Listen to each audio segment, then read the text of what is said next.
Hey everyone, today I want to take a look at the developments that are happening in both Venice and Rome and see how these ideas are starting maybe in Florence, but they're going to transcend, they're going to move beyond the realm of Tuscany and influence all throughout Italy. And so I want to take a look at a couple of artists that show that trend, that show that transition.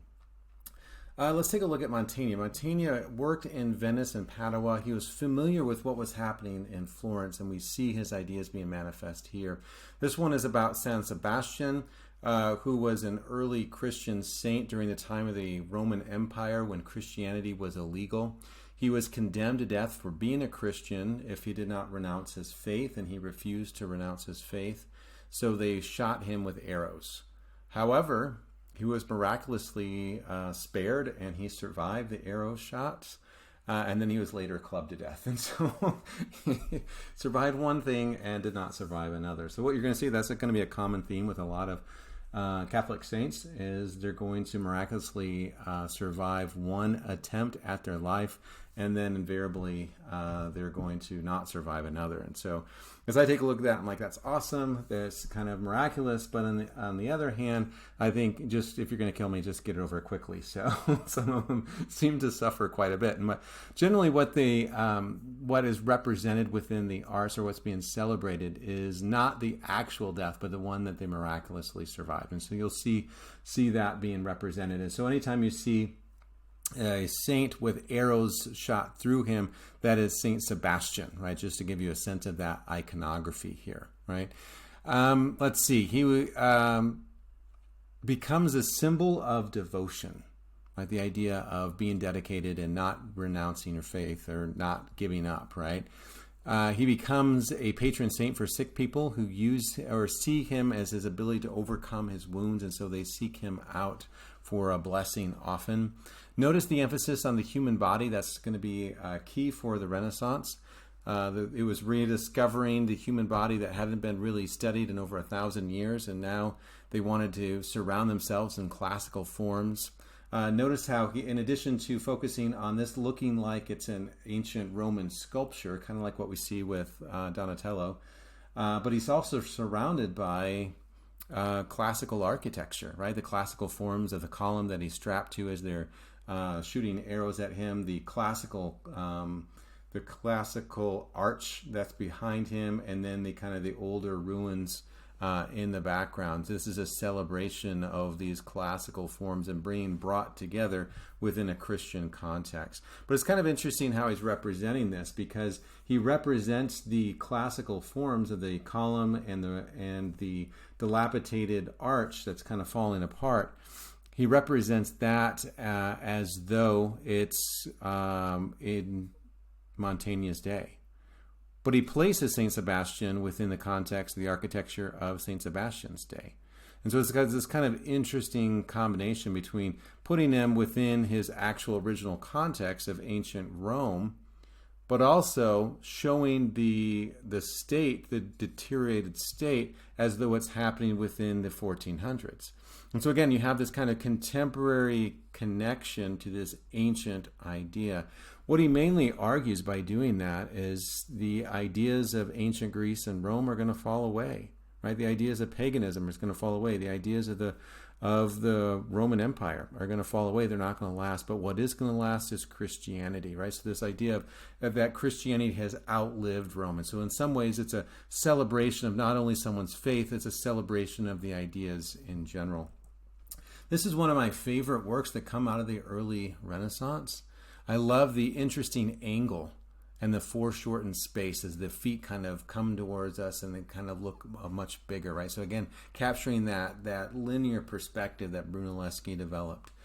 Notice that we can see the nail prints in both his hands and his feet. The hands seemingly are propped up. Something kind of holds them up so that we can see them a little bit better with an angle. Notice the color of the skin is gray and lifeless, to demonstrate the loss, the death, right? We've kind of seen an element of this before with Giotto's Lamentation, right? Taking Christ off the cross, and then people that are mourning his loss, right? So we've seen some of this before, just a little bit. But the angles of the feet and the hands draw our vision to the suffering of his face. So it's all kind of angled to draw us to his face, right? So the kind of the release on his face. The three figures on the left are John the evangelist, who's praying towards Jesus. Mother Mary, who looks a little bit older here, who's kind of wiping her eyes from the tears. And then up here, you can barely see her. This is Mary Magdalene. And then she also is generally part of a lamentation scene, but it's also signified over here by the oil that they're going to use to embalm or to anoint Christ with, right? So this takes place in a dark tomb where he was anointed, and to demonstrate this kind of excruciating pain of Christ and also the pain and suffering of the figures as they're coming to terms with this loss, right? This idea of kind of, yes, there is this pain and suffering, but there's a purpose behind it. That we need to not focus on these physical feelings that we have. We need to transcend beyond them, right? So that's that kind of Neoplatonic idea, similar message that we see with his Saint Sebastian, where we have this focusing on suffering, but more about the release from the suffering as we focus on the eternal realm, right? This is the idea that to instruct about devotion. Life may be associated with pain, but we need to push through the pain to find relief in the divine, right? So that's that idea, that Platonic idea that's being emphasized here. I like this one. This one's just a fun piece. It's not placed within a religious context as we would see with the Dead Christ or Saint Sebastian. This was put in a duke's palace. You can see the palace, the room that it's in on the far left-hand side for the Gonzaga family in Venice. And I just love this ceiling, right? So this is the representation of the ceiling as it gives us that emphasis on this illusionary infinite space. And so we're taking a look at Brunelleschi's idea of linear perspective, and they're just having fun with it. Let's just kind of expand that. And so we can see these mythical babies. They're known as the putti. These baby angels that kind of going about their days, just having fun, just fun-loving. This is just about being fun and experiencing the joys of life. And then these other figures that kind of look down as though they're looking down on us in this kind of well that they're looking at into down on the earthly realm. And then we're able to have this kind of portal that gives us the ability to see into the divine, right? This kind of momentary search into the divine. We can peer into it. But what we see is this connection between the finite space of the physical realm and the infinite space of the divine, right? But again, this isn't Christian space. This is a pagan secular space. But again, it's kind of moving away. Can we take a look at these ideas also away from Christianity and show their extreme importance? Let's take a look at another Venetian painter. He was also familiar with the ideas that are happening in Florence and starting to influence other places. This is about St. Francis, who is one of the most important saints in Catholicism. He was the patron saint of Italy, and he's also the patron saint of animals and the environment because he often left the world, so to speak, to leave the world behind and go communicate with God in nature. And we have that idea, right, with the first vision, moving beyond the earthly realm and communicating with God away from the realm, or that's what Moses does as well as he goes to the top of Mount Sinai. Similar idea that we see here. It's known as asceticism within the Catholic Church, moving away from the physical world and connecting with God through the divine. And so St. Francis withdraws himself from the world and mainly focuses on the natural world. And so he's associated with a patron saint of the world around him, telling us or teaching us how to become good stewards of God's creation. He argued that nature is God's mirror. Again, that idea is important for the Renaissance, that God created the world. And so if we're to mirror God's creation, we should mirror it realistically. It is believed, according to legend, that an angel visited him and gave him the prints of Jesus on his hands and feet, what is known as the stigmata, Stigmata, right? So that's a Catholic term. Normally, this is depicted while he was studying in the wilderness. And so you see his studies, you see his book, you see the skull on the desk, which represents this idea of life, contemplating things beyond the physical world and into the eternal realm. And so we see this kind of momentary space that he has created here. And then he takes off his shoes, kind of like Moses entering into Mount Sinai to enter into this sacred space. And he turns towards this heavenly light, and he's getting ready to receive this stigmata, the prints on his hands and his feet, right? Normally, this is kind of a traditional representation during the Middle Ages. This is how it's generally represented, where you have an angel here, and you have these kind of rods or beams that go into his hands and to his feet. It actually looks like St. Francis to me is flying an angelic kite or something, has like a puppet. I don't know. But it's to represent that kind of divine kind of experience. But what we see with Bellini, what he's doing differently and what connects it to the Renaissance is this is a realistic representation of it, right?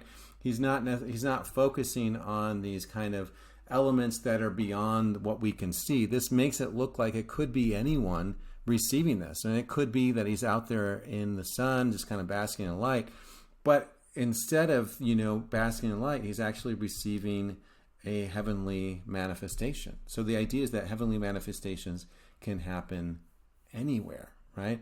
Bellini focuses on a lot of detail within this work. If you're a botanist, you can identify each of the plants that are being represented to demonstrate the attention to detail, but also the importance of St. Francis and his connection with the eternal realm, right? But notice how the light is so powerful that he turns towards, that it shines on the castle in the middle ground, right? So it has that extreme power that it lights up the space around him. That's the heavenly space around him. Again, just to think about connecting the dots and connecting ideas. Think about how Mantegna's St. Sebastian in the Dead Christ and Bellini's St. Francis capture spirituality or these kind of religious images within a realistic manner, right? A naturalistic manner, right? So the idea of trying to represent something that's heavenly, that we wouldn't normally experience on a day-to-day basis, but put it within a confine that it looks like we could do it, right? That's kind of an essence of the Renaissance style.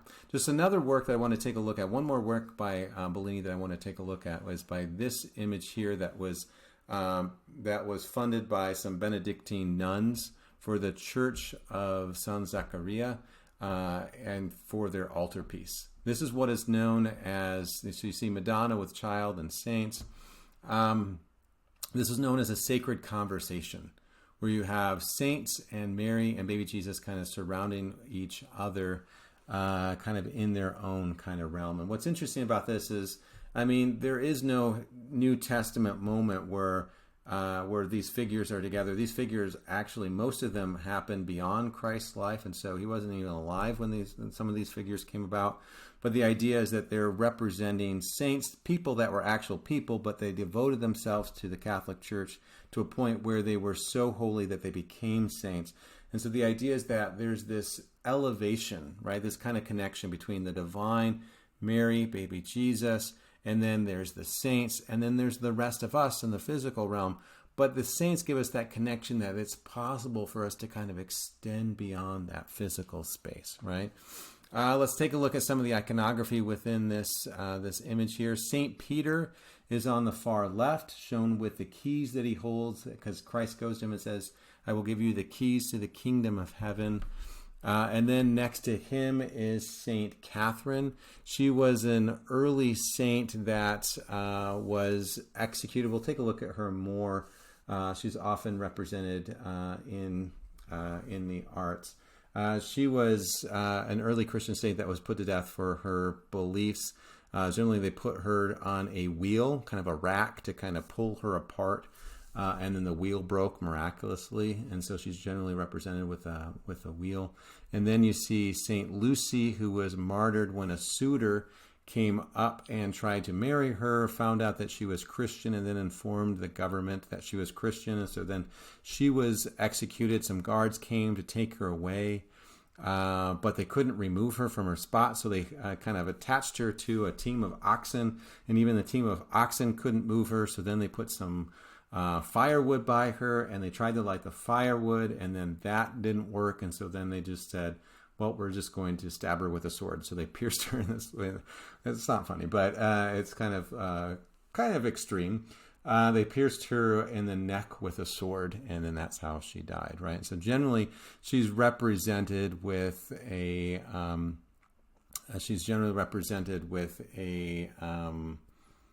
palm branch to demonstrate her victory over persecution and evil, right? She becomes the patron saint of light and authors, laborers, and peasants. And then on the far right, this is Saint Jerome, who is one of the early Catholic fathers who was important for his writings. He mainly summarized, brought together, synthesized is probably a better word, synthesized Catholic or Christian doctrine and bring it to kind of this consolidated manner. And so he's also important. So they're all within this kind of classical space with the columns and again the arches that give us this kind of harkening back to ancient Greece and Rome, but demonstrating that importance and bringing them all together and then inviting us to kind of interact with it. And at the very center you see this kind of angelic musician that's kind of playing nice music for them. All right, we'll leave off with Perugino. He shows the influence of these ideas in Rome. He studied in Florence, but eventually made his way to Rome, and he was called by Pope Sixtus IV to paint the panels for the Sistine Chapel. And we'll take a look at the Sistine Chapel when we examine the High Renaissance. And this is one of those frescoes. And so this is at the very center. This is Christ handing the keys to St. Peter, suggesting that this is where the authority is going to go. The Catholic Church claims that they have direct line of authority from Peter, and so this becomes kind of the message of the Catholic Church to demonstrate their authority. This is kind of this kind of quasi-sacred conversation in the foreground with all of the saints and disciples that surround them. And then in the middle ground, you have just people that are dressed in 15th century clothes. And so it gives us a sense that brings it into the viewer's space to say, hey, this feels like it could happen at any given moment. I need to pay attention to the world around me. I need to be aware. And so, and then in the background, you see kind of more of the classical architecture buildings. But notice how we can also see the orthogonal lines that Brunelleschi developed to give us that kind of converging. All these lines are converging at the central axis point. These are called orthogonal lines that kind of push us to the center. That directs our eyes. That directs our eyes to the center point of the canvas, which is this is what it's about. So it kind of directs the attention of the viewers, but it also gives it this sense of space. And so the figures in the foreground are much larger than the figures in the middle ground or the figures in the background. That gives us that sense of three-dimensional space. That gives us a sense of realism, right? And that's a big part of the Renaissance, is representing this realism and then placing, right, this kind of religious message within the context of classical ideas or classical themes, right? So these are some of the major ideas of the early Renaissance in terms of painting.